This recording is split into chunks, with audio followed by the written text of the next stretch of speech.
Bonjour et bienvenue sur Santé tous les jours 247. Aujourd'hui, nous abordons un sujet d'une grande importance pour les jeunes parents. Comment soigner et prévenir efficacement le rhume chez les nourrissons? En tant que l'une des affections les plus courantes chez les bébés, il est essentiel de comprendre les bons gestes pour protéger leur santé fragile. Accrochez-vous, car cet épisode est riche en informations précieuses. 1. L'impact des sécrétions nasales sur la respiration et l'alimentation du bébé. Les sécrétions nasales excessives chez les nourrissons peuvent rapidement devenir problématiques. Non seulement elles obstruent leurs petites narines, rendant la respiration difficile, mais elles interfèrent aussi avec la capacité du bébé à téter correctement. Une obstruction prolongée peut entraîner de l'irritabilité et une alimentation inadéquate, augmentant ainsi le risque de déshydratation ou de malnutrition. C'est pourquoi un nettoyage nasal régulier est essentiel. 2. Lavage nasal, une méthode reconnue et efficace. Parmi les nombreuses options disponibles, le lavage nasal avec une solution saline physiologique ou de l'eau de mer adaptée est largement recommandé par les pédiatres. Ce procédé aide à éliminer les sécrétions et à dégager les voies respiratoires de manière non invasive. Contrairement aux médicaments décongestionnants, le lavage nasal est sûr et peut être utilisé quotidiennement. 3. Technique pour un lavage nasal optimal. Et il est crucial d'adopter une technique correcte pour garantir l'efficacité et le confort de l'enfant.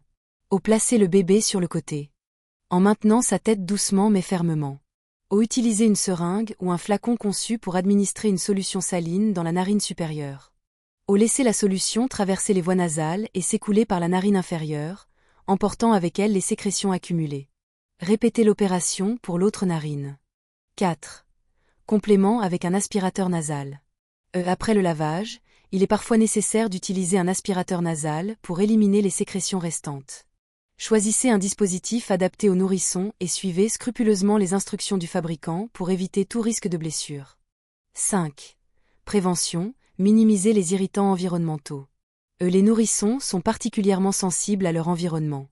Il est important de réduire ou d'éliminer les irritants potentiels, tels que la fumée de cigarettes, les poussières et les produits chimiques ménagers. Créer un espace de vie sain pour favoriser leur bien-être respiratoire. 6. Mesures d'hygiène strictes pour limiter la propagation des virus. Les rhumes étant souvent causés par des virus, une hygiène rigoureuse est primordiale. Éviter tout contact rapproché avec une personne enrhumée. Portez un masque si nécessaire, surtout si vous êtes malade. Lavez-vous toujours soigneusement les mains avant de manipuler le bébé. 7. Nettoyage régulier des objets de l'enfant. Les jouets, sucettes et autres objets que l'enfant met en bouche doivent être nettoyés régulièrement. Les bactéries et virus peuvent survivre sur ces surfaces, augmentant le risque de contamination. 8.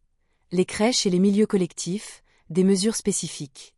Dans un cadre collectif tel qu'une crèche, les infections respiratoires sont fréquentes. Les employés doivent adopter des pratiques d'hygiène strictes, telles que se laver les mains fréquemment, désinfecter les tables à langer et les objets partagés.